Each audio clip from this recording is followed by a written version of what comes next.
ومن یضلل اللہ فما لہ من سبیل، اور جس کو گمراہ کر دے اللہ تعالیٰ، فما لہ نہیں ہے اس کے لیے من سبیل کوئی راستہ، نہ دنیا میں نہ آخرت میں۔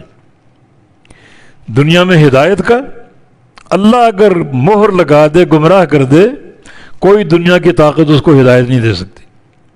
اللہ کی مہر کو کوئی دنیا کی طاقت توڑ نہیں سکتی، اور نہ قیامت کے دن کوئی راستہ جہنم سے نکلنے کا، جنت کو پا لینے کا کوئی راستہ نہیں ہوگا، نہ دنیا میں نہ آخرت میں۔ دنیا میں ہدایت کا راستہ نہیں ہوگا، اور آخرت میں نجات کا راستہ نہیں ہوگا۔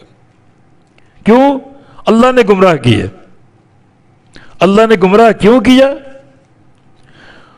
اس کی حکمت وہ جانتا، ہمیں اس کی خبر نہیں دی گئی۔ ہدایت دینا اللہ کا کام ہے، گمراہ کرنا بھی اللہ کا کام ہے۔ ہدایت کس کو دیتا ہے؟ جو ہدایت کے قابل ہو۔ گمراہ کس کو کرتا ہے؟ جو گمراہ ہونے کے قابل ہو۔ ہدایت والا ہدایت کے قابل کیوں ہے، اور گمراہ ہونے والا گمراہی کے قابل کیوں ہے؟ یہ اللہ کا راز ہے۔ نہ اس پر بحث کرو، نہ اس کو کریدنے کی کوشش کرو۔ یہ اللہ کا مخفی علم ہے، اس کی تقدیر کے فیصلے ہیں۔ مگر اللہ تعالیٰ نے حق کا پیغام دے کر، رسولوں کو بھیج کر اپنی پوری مخلوق پر حجت قائم کی ہوئی ہے۔ رسول آئے ڈرانے والے، خوشخبری دینے والے، تاکہ لوگوں کی اللہ پر کوئی حجت باقی نہ رہے۔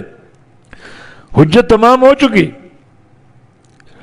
تو فرمایا کہ ومن یضلل اللہ، اور جس کو گمراہ کر دے اللہ تعالیٰ، فما لہ من سبیل، اس کے لیے کوئی راستہ نہیں ہے، نہ دنیا میں ہدایت پانے کا اور نہ قیامت کے دن نجات پانے کا۔